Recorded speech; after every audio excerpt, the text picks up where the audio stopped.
ম্যাচের আগে ব্রাজিলের কোচ ডোরিভাল জুনিয়র ভেনেজুয়েলাকে সহজ প্রতিপক্ষ হিসেবে ভাবেনি, ভাবার সুযোগও ছিল না। কারণটা 2026 বিশ্বকাপ বাছাই পর্বের টেবিলে অনেক ব্যাকফুটেই 5 বারের বিশ্ব চ্যাম্পিয়নরা, তাই অনেকটা সমীহ করতেই হয়েছে ভেনেজুয়েলাকে। তাছাড়া ডোরিভালের শিষ্যদের মধ্যে অন্যতম সদস্যরাও আছেন ইনজুরিতে, তাই অনেকটা কম শক্তি নিয়েই দল সাজাতে হয় তাকে। ম্যাচেও দেখা গিয়েছিল সেই প্রভাব। যেহেতু ভেনেজুয়েলার মাঠে খেলা, তাই অনেকটা এগিয়ে ছিল অন্তত এই দিক থেকে স্বাগতিকরা। শেষ পর্যন্ত 1-1 গোলে ড্র নিয়ে পয়েন্ট ভাগাভাগি করতে হয় দুই দলকে। তবে জয়টা হয়তো ব্রাজিলেরই প্রাপ্য ছিল। এক্ষেত্রে ব্রাজিলের সমর্থকরা তাদের দলের অন্যতম ফুটবলার ভিনিসিয়াস জুনিয়রকেই দুষবেন। পেনাল্টি মিস করে ব্রাজিলকে জয় বঞ্চিত করেন ভিনি। ইডেন বে কক্সবাজার সমুদ্র সৈকতের উপর নিজেদের একটি ঠিকানা।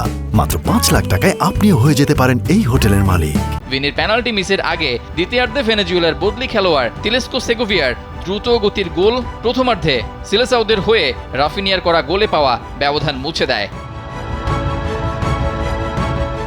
বৃহস্পতিবার রাতে হওয়া ম্যাচটিতে ব্রাজিল বলের দখলে আধিপত্য দেখায়, তবে 11টি গোলের সুযোগ তৈরির পরও গোল করতে ব্যর্থ হয় সিলেসাওরা। 60% বেশি সময় বলের দখল রাখা সত্ত্বেও ভেনেজুয়েলার প্রতিপক্ষ আক্রমণে প্রায়ই ব্রাজিলের রক্ষণ ভেঙে পড়তে দেখা যায়। হয়তো এখানে এদার মিলিতাওয়ের না থাকাতে অনেকটা ভুগতে হয়েছে ব্রাজিলের রক্ষণভাগকে। প্রথমার্ধে 43 মিনিটে রাফিনিয়া চমৎকারভাবে বাঁ পায়ের ফ্রি কিক থেকে গোল করে ব্রাজিলকে এগিয়ে দেন। এটি বিশ্বকাপ বাছাই পর্বে 19 বছর পর ফ্রি কিক থেকে ব্রাজিলের প্রথম গোল। এর আগে 2005 সালে রবার্তো কার্লোস ভেনেজুয়েলার বিপক্ষে ফ্রি কিক থেকে গোল করেছিলেন।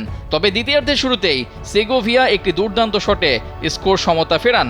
জেফারসন সাভারিনোর পাস থেকে তিনি এই গোলটি করেন, যা ব্রাজিলের গোলরক্ষকের নাগালের বাইরে চলে যায়। ম্যাচের শেষ দিকে ব্রাজিলের পক্ষে জয়ের সুযোগ আসে, তবে ভেনেজুয়েলার গোলরক্ষক রাফায়েল রোমো পেনাল্টি থেকে ভিনিসিয়াস জুনিয়রের দুর্বল শটটি রুখে দেন। এরপর রিবাউন্ডেও গোল করতে ব্যর্থ হন ভিনি। শেষ দিকে ভেনেজুয়েলার বদলি খেলোয়াড় আলেকজান্ডার গঞ্জালেস গ্যাব্রিয়েল মার্টিনেলি ও ভিনিসিয়াসকে আঘাত করার কারণে লাল কার্ড দেখে মাঠ ছাড়েন। তবে 10 জন খেলোয়াড় নিয়েও ভেনেজুয়েলা শেষ পর্যন্ত ব্রাজিলকে আটকে রাখতে সক্ষম হয়। এই ড্রয়ের পর 17 পয়েন্ট নিয়ে ব্রাজিল পয়েন্ট তালিকার তৃতীয় স্থানে রয়েছে, যেখানে আর্জেন্টিনা 22 পয়েন্ট নিয়ে শীর্ষে আছে। রেজাউল করিম, কালবেলা।